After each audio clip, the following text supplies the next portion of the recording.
Hello ladies and gentlemen, and welcome to Evil Genius, a game that came out in 2004 and is essentially what would happen if you took the old game of Dungeon Keeper and transported it into Austin Powers. Instead of playing a underground dungeon master, you're playing a camp 60s spy villain on an island in the middle of the Pacific who's trying to take over the world. It's amazing. And recently a sequel was announced to it. So I decided to come back and give it a play. I loved Evil Genius as a kid. I was a late teen. Yeah, new game. I'm going to play on medium, mainly because the only difference between the difficulty settings are numbers. On hard, your minions have lower stats, the enemies have higher stats, and the rooms are more expensive. It doesn't actually change the gameplay at all, other than just making it longer. And the game's going to be long enough as it is, so medium. You get to pick between three evil geniuses. You get to pick between Maximilian. Take control as Maximilian. Short, bad-tempered, and utterly insane, you are the fabulously wealthy industrialist. Your ambition is to conquer the world through advanced research and technological supremacy. Alexis. Take control of Alexis. Elegant and beautiful, you are the adorable multimillionaire heiress. Your beautiful countenance commands the utmost respect and loyalty from those who are fortunate enough to be chosen to be your minions. Or you can play as Shen Yu. Take control as Shen Yu. Mystical and inscrutable, you are the quixotic supercriminal turned special agent turned evil genius. Your powerful global network of conspirators ensures you have hidden influence over the governments of the world. They play slightly differently. The main difference between them is basically their starting henchman is the main difference. Because as a evil genius you have up to 3 henchmen throughout the game, I think. You start off with 1 and then you'll unlock more as you go along. And the starting one changes depending on who you pick. And a few other changes as well. But this game was a little bit buggy on release, so a lot of the changes don't actually work. Even though it's supposed to change, they don't actually do anything. I think this has been patched and modded enough so that a lot of it does work, but I can't quite remember now what works and what doesn't. I am going to be playing as Shen Yu though, because if nothing else, Shen Yu has the best starting henchman. There he is, Lord Kane. Lord Kane is the best starting henchman. Full stop. And Shen Yu.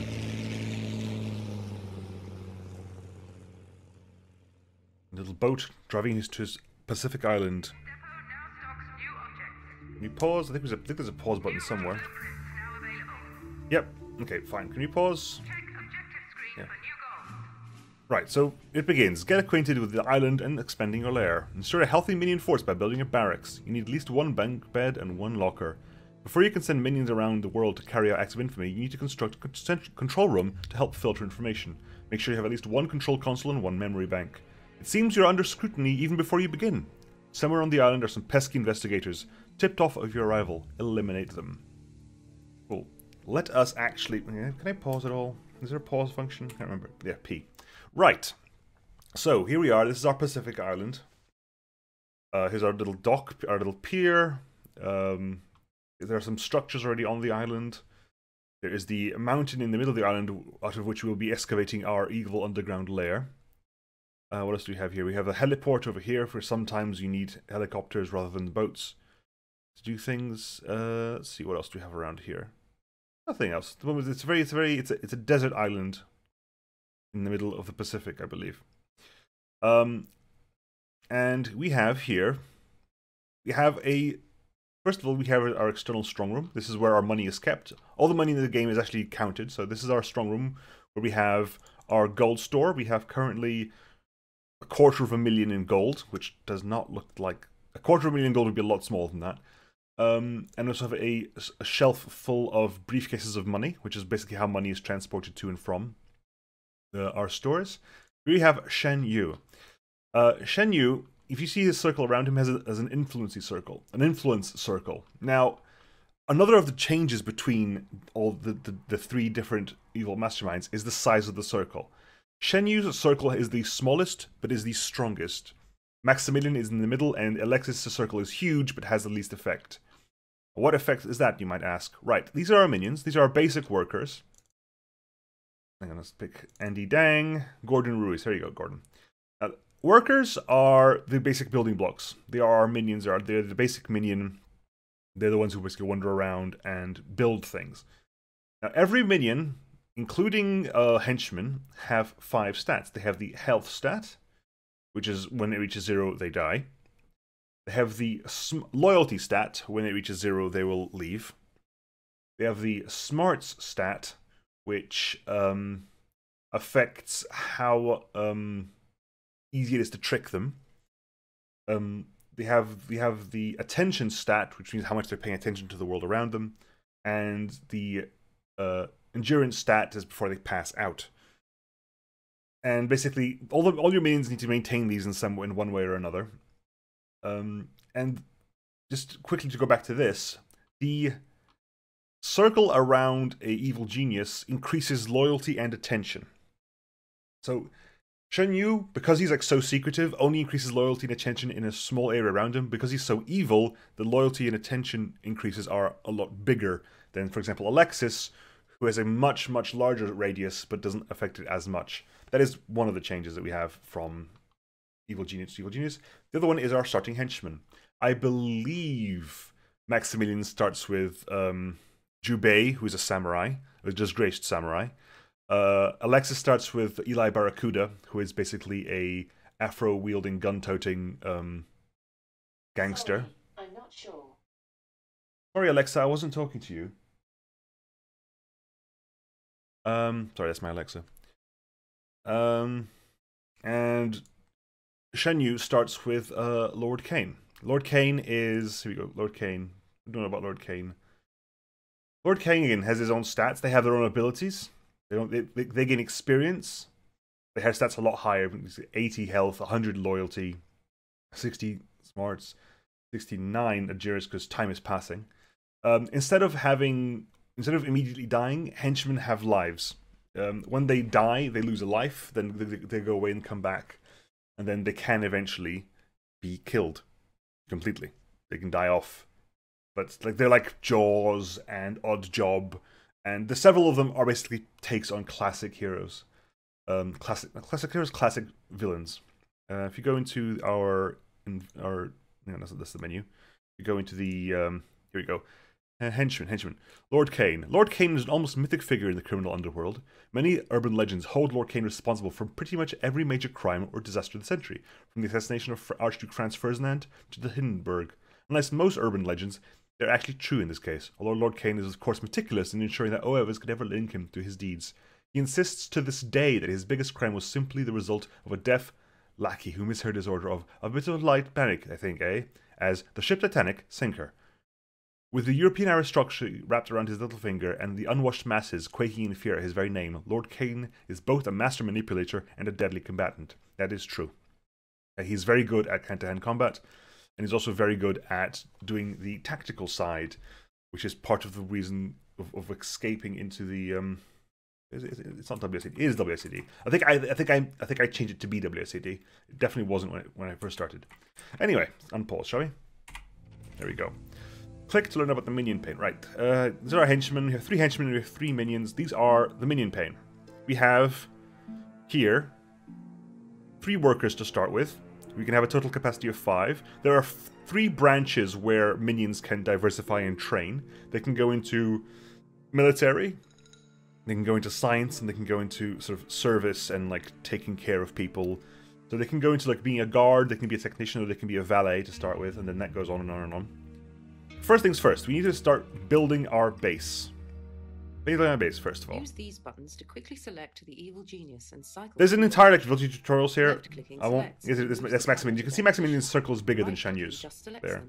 Enemy agents appear as red dots on the minimap. Right, cool. Anyway, first things first, we need to build our base. Now, we've got an entrance into the mountain here, but not much else other than that. So let's start building. We right-click to start building. Let's build a corridor. Let's build a corridor down.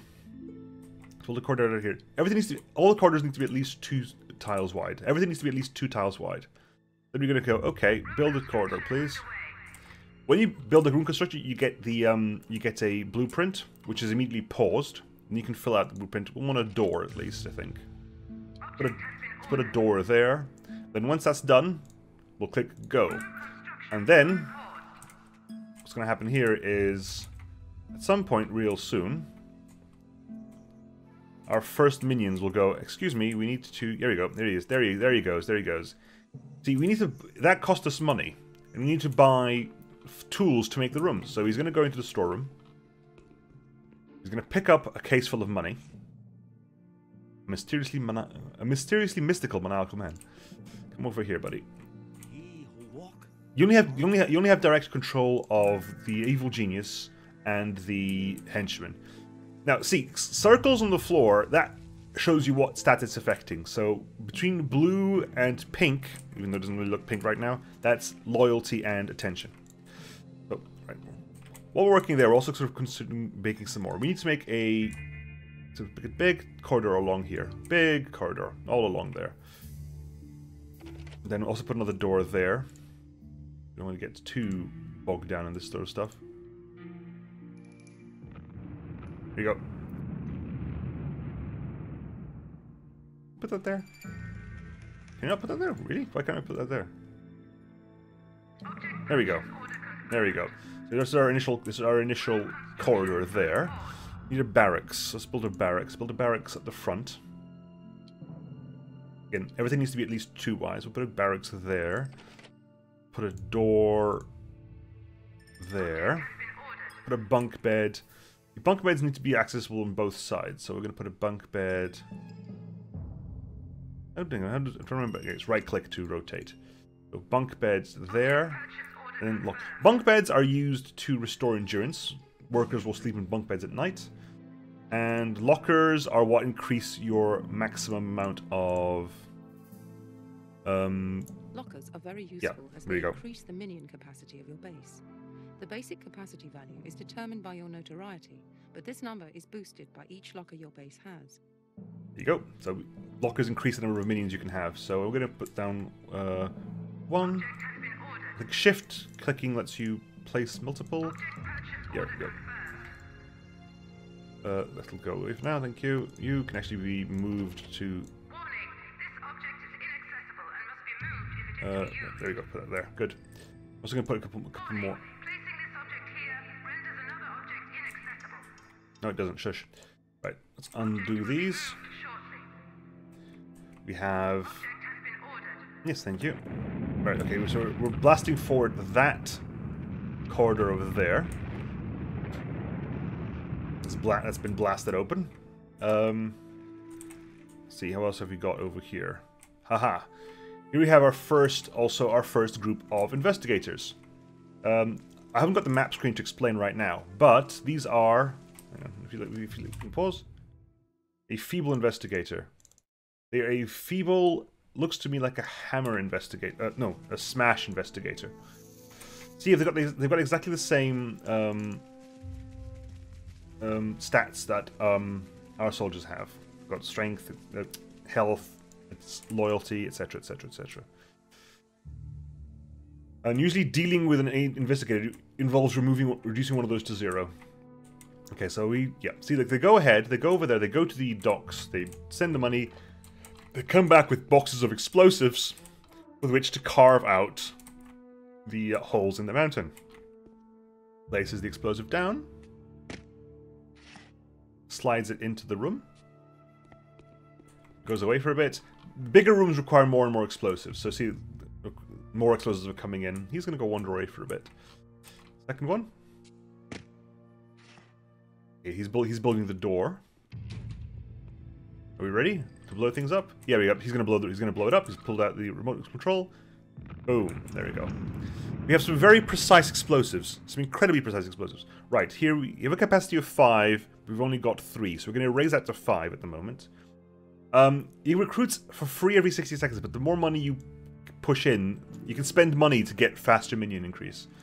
But I haven't got much of a rush right now, so I'll let them trickle in 1 a minute for free. So Shen Yu's here. Every time they walk through, you see the little bars going up. Hang on, the little arrows go up. I think he who walk alright. They also have very different voice lines. Like Shen Yu speaks a lot like he's Confucius.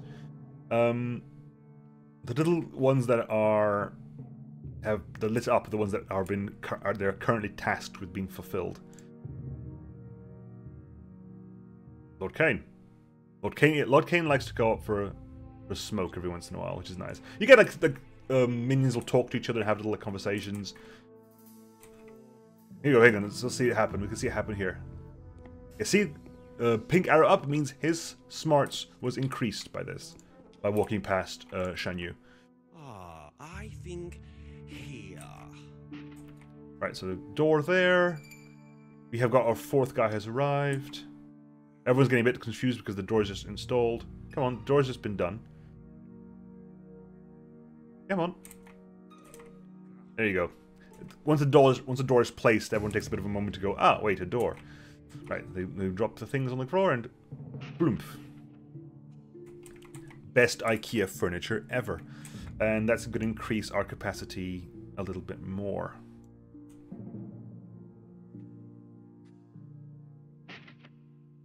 Total minions 5, capacity 5. Right. Also, what do we needed? We need a control room.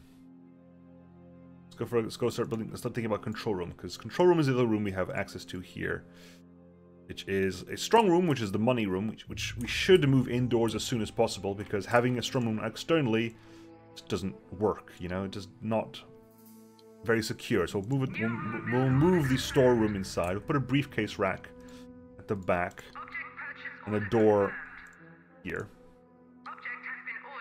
Hello, what are you talking about? Can be built in all yeah, blah blah blah. There you go. Unpause that. Let that run. We're building more of these. Capacity is still 5, so we need to increase that a little bit more. So we're building some beds. Okay, the beds are done. Task is completed. Maximum minion level has been increased, so we're down to 13. So we can go up to good 13, probably 15 once it's all done. Yeah, probably gonna be 15 when it's all said and done. Hang on, what was that? That was barracks is now built. You've ordered more minions than you can have. Yeah, but it's gonna get fixed the second that happens. Yeah, 15 done. So we're gonna trickle in more and more and more. They're currently sleeping. Strong room, because once the strong room is done, we'll break the storeroom down. Ah, hang on, where is Lord Kane? Lord Kane? Is that an order? Yes, it is Lord Kane. Be very careful. Yes, Lord Kane. Right, doors. Okay, doors. Doors have several security settings. 1 means anyone can open it. 2 means only your minions and henchmen can open it. 3 means only your evil self can use the door. And 4 means only your evil self can use the door, but it's also guarded. You always have guards standing near the door.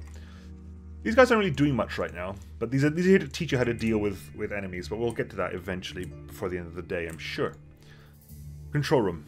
Right, where are we going to put our control room? Can we put a control room in here? We can put a control room over here. Is that going to be? No, let's not put it there. Let's put a control room. Let's put a control room over here. How much more space can we get? It can be kind of crazy. Not going to do that because that's silly. We're going to do this though. That'll do nicely. Put that there. Oh wait, there's no entrance to the room. Okay, let's change this then. We need to put blueprints. Put the entrance to the room over here. And put a door here as well. Always put some doors everywhere. Put a time clock at the entrance. Control panels. Filter information from around the world. If you want to uncover information on the world map screen, you will need to have staffed control panels. Different regions require different numbers of control panels to unlock their information. Yep, and then memory banks basically help you store that information when there aren't enough people in the control panels. It's basically how long does the information last. Anyway, control panel. We have 10, it costs 10,000. We can put in a good... Look, you could put a couple there. And then a memory bank there. That should be fine. Important information will be relayed to you via the message bar and stored in the message history. Remember to check it often. Some messages are hyperlinks. Will do. Will do. Right, so that's now active and open, which means we can start tearing this down.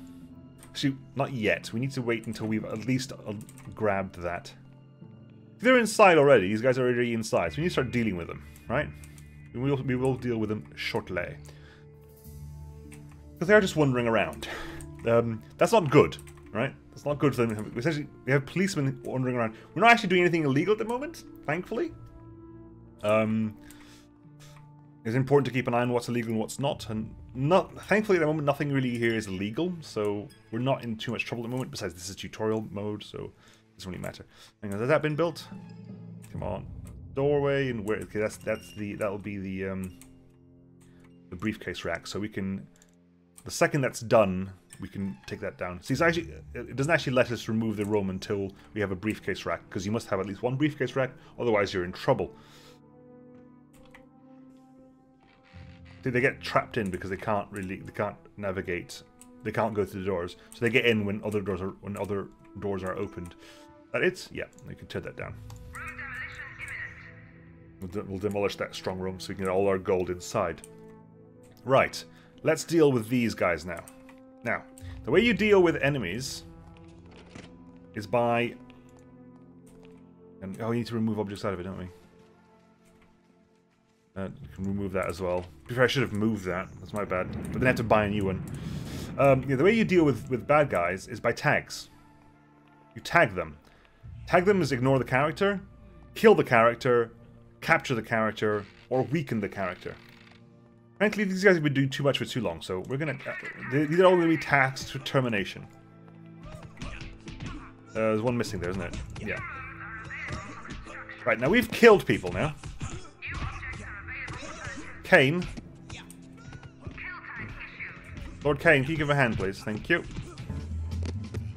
Right, we've killed them, and they leave behind body bags. Now, body bags are bad. Why? Because body bags reduce attention and loyalty. Turns out they don't really like walking past dead people. So what we need to do here is we need to put down a freezer area. Freezer area, and a freezer area is not a legal place because it stores bodies. So we're going to put a freezer. I don't remember how big freezer areas, how big I like my freezer areas to be. Because freezer racks, I think, because I could put a freezer rack here. Oops, no. A freezer rack here. A freezer rack here, and a freezer rack here. That'll do. We can just grab a doorway with standard door there. There you go. If you want your minions to react to a character's presence, yeah, you will need tags. to attach a tag to them. Right-click on the target person to bring up the tag menu. Yep. Tag them, and they were tagged with being killed. Now, see, you can see the little arrows going up and down. Attention is going down, which is why the reason I leave Shanyu here for the moment, even though it's a bit unsafe. It's just because so everyone walks past him. Everyone walks past him, guaranteed. So everyone's going to get a bit of loyalty and a bit of attention. Right. So our control panels are up. That was our time clock is going to go up. Yeah. Time clock controls how a room works. There you go. And probably minions will automatically start working in a room, but you can control this more precisely by building a time clock. Moving the time clock slider allows you to turn a room off, which can be useful for saving power in a blackout situation. Alternatively, surplus minions can be assigned to the room so that the equipment is never vacant between shifts. Yeah, basically that's as explained. Our time clock lets us either turn the room off, put the room in the minimum required staff, or adjust to have extra staff so that the room is never vacant. Okay, so money there. Lord Kane is wandering around. Lord Kane's his abilities are gather minions. If he does that, everyone around him will like rally to him. It's a rally option for minions, so you can control them, because otherwise you can't really tell your minions to do anything. They just follow the tags and instructions. Come on, guys. We need a little bit of help here. A little bit of support. There you go. Come on. Come on. Go here. Take off your helmet. Put down that and sit down. Right. Now, all that's left is the memory bank, which hopefully will be coming in soon. There you go. That must be the memory bank. Once that memory bank is up and running, the control room will be ready, and we can start showing off the world domination screen. Empire statistics screen. Yes, we have a little bit of money. We've had minions building, board minions, minions spent, minions working, agents killed, acts of infamy completed, interrogations, agents imprisoned, how many friends, how many foes on the island, our training, our minion status. Mid-term, long-term, short-term. Okay, right. So almost there, almost there, almost there, almost there, almost there. There we go. World domination complete is now allowed. Topside shack is now available, so we can now build rooms for the topside if we so wish. You now have access to the world domination screen. From here, you will be able to commit acts of infamy all around the globe to increase your notoriety and steal valuable loot from under the noses of the forces of justice. Right now, though, the most important information to note is that the world map is your primary means of obtaining additional funds. You can send minions to any region in the world, where they will automatically steal money as long as the stealing option is selected for the region. Once in a region, your minions will send back their ill-gotten gains at regular intervals. It will be collected from a depot and taken to your strong room. Each region has a cash rating. The higher this is, the more cash your minions will steal. You can uncover the cash rating by having the required number of control panels active for the region. Having more minions stealing in a region will increase the amount of money stolen. Also, some minion types are better at stealing than others, so choose your forces wisely. Sending minions to a region is a simple process. Just select the region you wish to steal from, then select which men you wish to send from the minion list at the bottom of the screen. Yeah, you get the vague idea. You get the vague idea. Basically, let's just pause quickly. This is the world map. We are in an unspecified location off the map. We're probably in a Pacific island somewhere. And the map is divided into, firstly, into different sections. We have South America, we have North Africa, Middle East, Antarctica, so forth, and to different factions as well. We have Smash up there. We have Patriot up here. So Patriot controls North America and Japan, right? Smash controls South America, bits of Africa and the Middle East and Antarctica. So yeah, Africa, Middle East, South America, and Antarctica. Anvil controls Southeast Asia and China. And Polynesia. Hammer controls the Soviet Union. Which controls basically the Eastern Bloc, Central Russia, and Siberia. I think it's the only place which actually only has 4. Look, because everything else is 1, 2, 3, 4. 1, 2, 3, 4. 1, 2, 3, 4. I think Hammer's only has 3 locations. Eastern Bloc, Central Russia, and Siberia. And we have Saber, which controls Europe, South Africa, India, and Australia. It's basically the Commonwealth. It's basically Europe and sort of the English Commonwealth. Includes sort of Turkey, Greece, Western Europe, Scandinavia, Greenland, South Africa, the Southern African states, so South Africa and loads of all the colonies down here. The Indian subcontinent, over here. Then you have Australasia, which is basically Australia and Tanzania and New Zealand, are controlled by Saber, and they all have like different themes, like. Patriot is very sort of like gung-ho American style,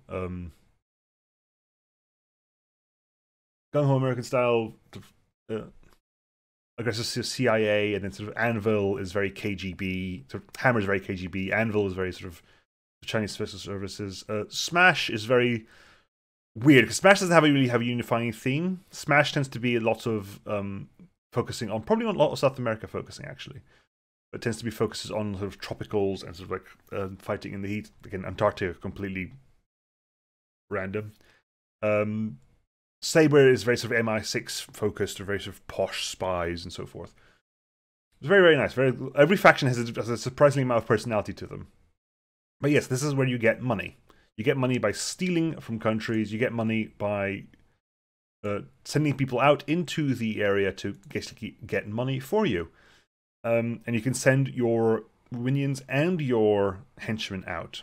And it's one of the reasons why Lord Cain is fantastic. It's because Lord Cain is the only minion or unit in the entire game that can go undetected. If by himself, Lord Cain is undetected. He is not spotted at all. Because the more you put people into a region, the more the heat will go up. The more the heat goes up, the more agents of that faction will come and say hi. And Lord Cain can actually, well, he won't do a lot, but by himself, he can slowly give you money. The more advanced areas require more manned control panels to discover. Here, the Midwest gives you a lot of money, has a high security rating, but only requires one control panel to give you the data. Whereas the West Coast, we don't know the data yet because it requires 1, 2, 3, 4 and a bit control panels. That a bit becomes relevant later on. Oh, sorry, Hammer has Cuba, of course. That's the fourth. That's the fourth area for Cuba, for Hammers, Cuba. South America. Antarctica has no money in it, but then it has no surface. You can send people there and just to scrape a living, basically. You have here Southeast, the Polynesia, only requires 1 money but 1 safety. So what do we have access to at the moment? Now we have visual knowledge of North Africa, which is a 4-3, the Midwest, which is a 9-7, Polynesia, which is a 1-1, and Siberia, which is a 4-4. So 4-3 is the easiest one we've got. It's the highest money for the least amount of threat. We're gonna send off Lord Cain to go over there. Now Lord Cain can actually steal money and go into hiding. And pause. And go into hiding, which means nothing happens, but it's a way to hide. Then you have stealing, which basically gets money. And plotting lets you discover new acts of infamy. Acts of infamy are moments like this, whereas you can basically are missions you can undertake. If you have 4 workers in the area, operatives have uncovered a smash listening post at staging area for operations. It appears that the cell has effectively curtailed criminal activities in the region. Destroying this operation will send a clear message to the forces of justice. A new power is rising, and no pesky do-gooders are going to stop it. So let's send away. I think let's go to 1, 2, 3, 4. Let's send 4 of our workers away to that area, and we're going to put them on stealing. Right, so Armory is up and running. Our holding cell, cool, because our new mission is reports indicate that trained civilians are holding on the island. Capture and imprison a maid in a security holding cell. So next time, folks, we will build an armory and see about capturing the maid. Where's the maid? There she is. There's the maid. Jessica Grigorev is a maid that we need to capture so that we may learn her skills. Right, so I'm actually going to put I'm going to put a corridor down here. Then we'll work on putting an armory over here. But that'll be next time, folks. I'll see you then. Bye.